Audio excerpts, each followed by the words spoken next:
దయాకర్ గారు ఏమన్నా మిమ్మల్ని ప్రభుత్వం దగ్గర తీసుకెళ్ళడం కానీ ఏమైనా సానుకూలంగా స్పందించడం కానీ అలాంటివి ఏమైనా జరిగాయి? అద్దంకి దయాకర్ గారు ఆ రోజు చెప్పారు 2 రోజుల్లో సమస్య అయిపోతుందని చెప్పావు.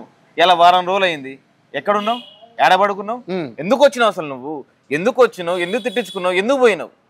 నీకు సంబంధం ఏంది?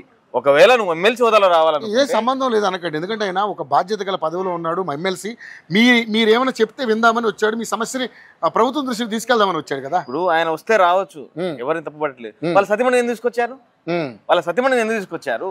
కూడా వెళ్తారు కదా ఆయన ఇప్పుడు కూడా పక్కన కంపల్సరీ అన్ని డిబేట్లకు మేడం తీసుకెళ్ళొచ్చు కదా. అది సమస్య కాదు. ఇప్పుడు ఏంటి మీ సమస్య? ఏంటి మా సమస్య? ఏం లేదండి, మాకు నోటిఫికేషన్ ఇస్తా అని చెప్పారు. 2 లక్షల ఉద్యోగాలు మొదటి ఏడాదిలో ఇస్తా అని చెప్పారు. ఇప్పుడు దాకా లేదు. బ్యాక్లాగ్ పోస్టులు లేదు, నిరుద్యోగ భృతి లేదు, స్కాలర్షిప్లు లేవు. ఎందుకు మీరు ప్రతిసారి మేము ఎప్పుడు నోటిఫికేషన్ అడిగినా కూడా అదో కమిటీ ఇదో కమిటీ, కాంగ్రెస్ అంటేనే కమిటీలు అని చెప్పుకుంటూ పోతున్నారు. ఎందుకు మీకు తెలవదా? ఇంటెలిజెన్స్ లేదా? డ్రామాలా? అంటే నిరుద్యోగులు ఏం తెలుసుకోరు, వీళ్ళకంత ఏం సీన్ లేదని చెప్పి అనుకుంటున్నా. మీ చెమడాలు చేస్తామనుకుంటున్నా. ఎందుకంటే ఇలా తినక ఖాళీ కడుపుతో లైబ్రరీకి వెళ్ళి చదువుకుంటే మా పేరు చెప్పి పూటకో మాట మాట్లాడి రాజకీయంగా ఎదుగుతున్నారు.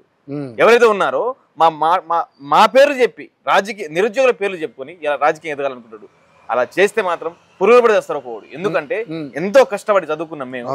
మాకు నోటిఫికేషన్ లేక అసలు ఇంటికాడ నుంచి అసలు డబ్బులు పంపించక వాళ్ళు ఎంత అవస్థలు పడుతున్నారో, వాళ్ళు ఒక్కొక్క ఫోన్లు చేస్తుంటే మాకు బాధ.